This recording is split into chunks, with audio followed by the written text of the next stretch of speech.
Morning guys, May 26, 2021. This one I got a call for no cooling call on the second floor. It says the air handle is running upstairs, but he's getting no cooling out of it.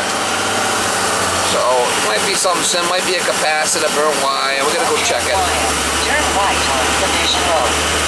Go over that call, and I guess his wife's there to let me in, and I've been checking if they got dogs lately, because I've been getting these flipping dogs are trying to kill me here. So I usually like to call when I call, find out if they got any dogs. Guy says, oh, he won't hurt you. Big Rottweiler. Yeah. He's fine. He just wants to nibble on your socks a little bit. Yeah. Looking idiot. Turn left on Fisher Road. I know, Miss Molly. Oh, but these people are brain dead. Miss Molly, I know it. Oh, yeah, I know it, Miss Molly. Anyway, we'll try to get you some shots over there on finding what's going on with this problem. We'll start with the outside unit, see what's going on with that. Some of these you come across and they're major leaks and stuff like that. What I usually do is go back on them jobs when I get some more time. Try to go around, hit all the easy ones, get them all taken care of first, and then go back on the hard ones. That's my story, and I'm sticking to it. Let's see here. Whoop, we got a frog. We got a frog here. One of them's not working. Alright, this must be the one. So I had to turn the first floor one off and the second floor one on. So this is the one that must be low on charge. Start it up. Shut the first floor one off and turn the second floor one on. So let's check the charge.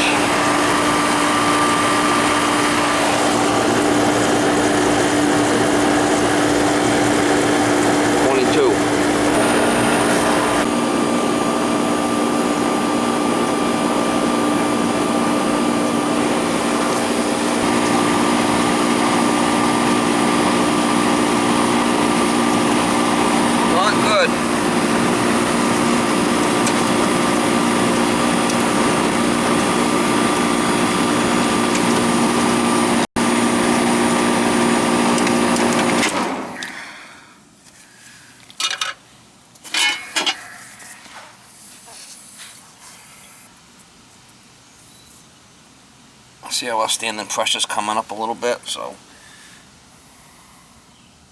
I don't know if he wants to dump refrigerant in it. It's got a major leak here somewhere. I'm gonna have to call him. This is an R22 system. Alright guys, so I talked to the guy and he wants to top it off for now. He knows he's got a leak here somewhere. R22.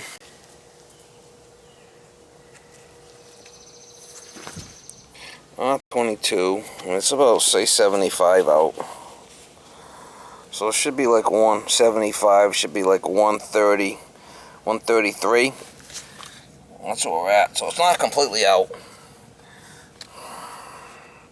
But we're gonna start it up and we're gonna put some Freon in it for now, but he knows he's got a major leak here somewhere.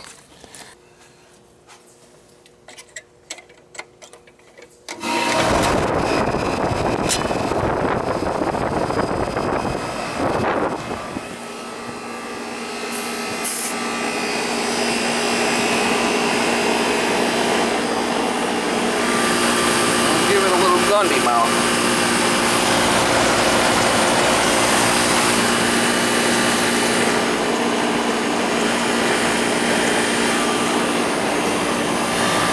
When I took the Schrader course out, that little gasket was pushed inside the Schrader core,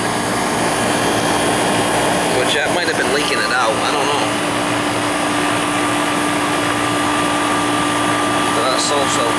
Got ourselves a helicopter over here. Giving it a little bit of Gundy here. Giving it a little juice. A little dinosaur juice.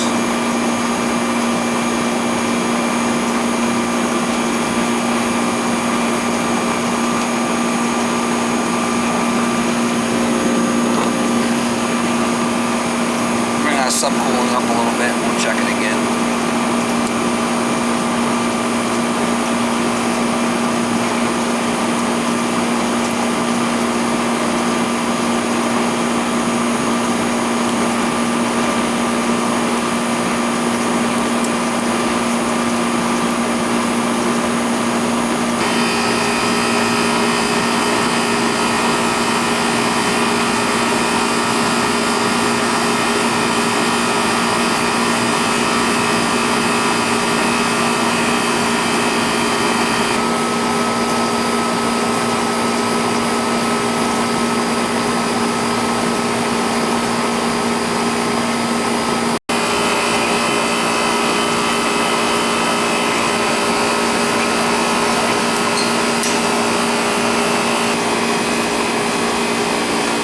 There on a hot day, like,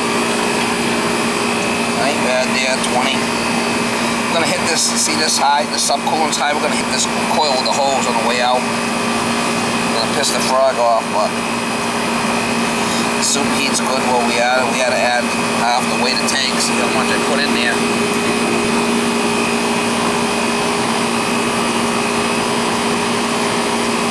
Not easy being cheesy, man. Take the Schrader cores out and we'll see if they're leaking. Sometimes they leak right there.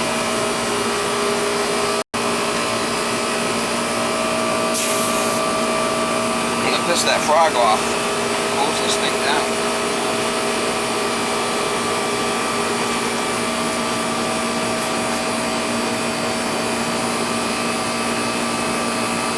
Definitely got a leak somewhere.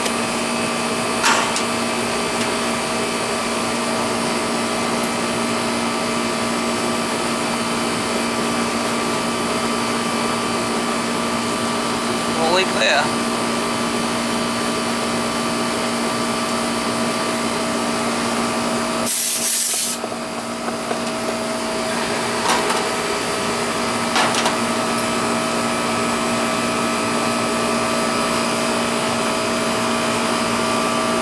That had a leak that would bubble up, right?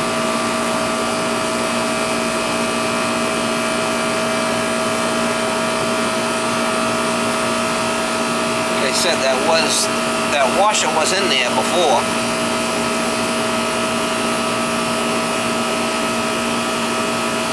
Might have been leaking out of there.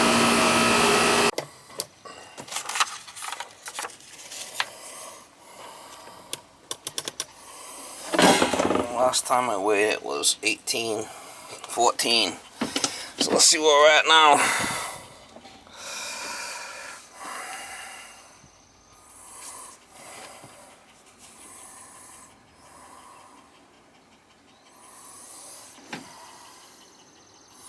Ain't too bad. 17. Couple of pounds.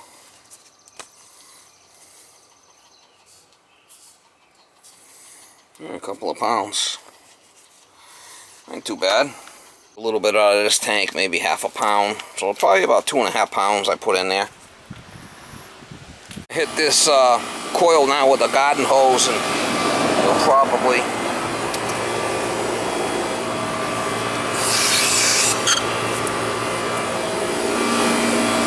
bring our subcooling down.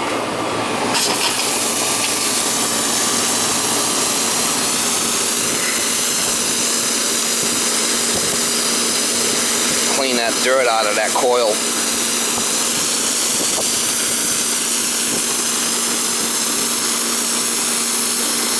This is always a good thing for the homeowner to do, is every so often is clean their, hit their coils good with the hose.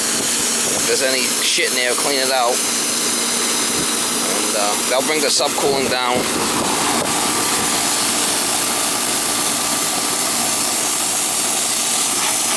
It's always good to get really close like that and give it a good how you doing. Clean them coils out. It gets all full of dirt, you know.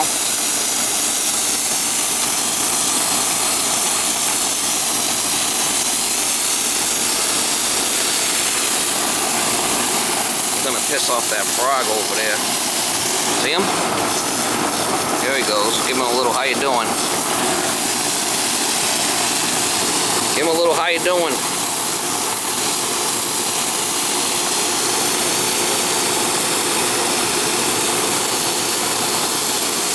really gonna shock the shit out of the subcooling on now, but they'll come back to life.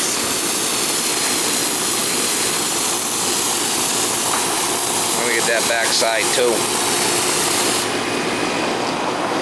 I like to do this on the way out, because if not, there's water everywhere. I don't want to be soaked all day. I do wear rubber boots all the time, but I'm going to try to keep it.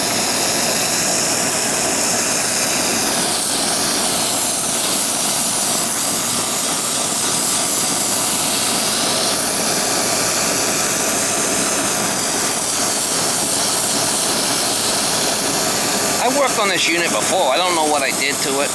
It might have been a gas and go last year. I'm not even sure. 2.5 pounds. That's quite a bit of refrigerant. Got a leak somewhere.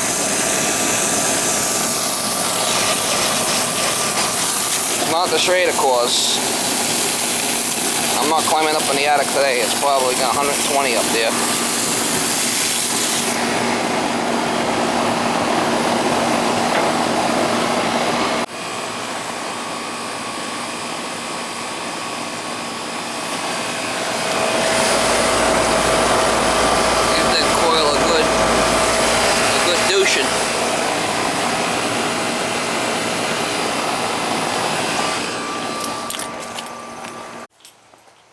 Whoa, there, Miss Cutie Pie. Miss Molly. Hello there, Miss Molly. Oh, you want pets? I know it. You love Daddy. All right, let me put this stuff away. Hang on. Today's 75 degrees, right? So say 75 or 80 or whatever. Say 75. So R22, 75. Standing pressure. When you hook up your gauges, it should be like 130 when it's not running, right? That's what the pressure should be with R22. At that temperature, the pressure in the tank, if it's 75 degrees out, 74 degrees out, it's going to be 130. Now, 410A is the third column. 410A is 75. Standing pressure at 75. Should be 220 psi. 75 outside. It's going to be 220. Standing pressure without the unit running. It's a little tech tip. The PT chart here from Spaulding. It's a little tech tip, Mama. Oh yeah, you love tech tips, Miss Molly. Oh yeah, I know you do. You got the Grinch feet now. You got the Grinch feet happening, Miss Molly.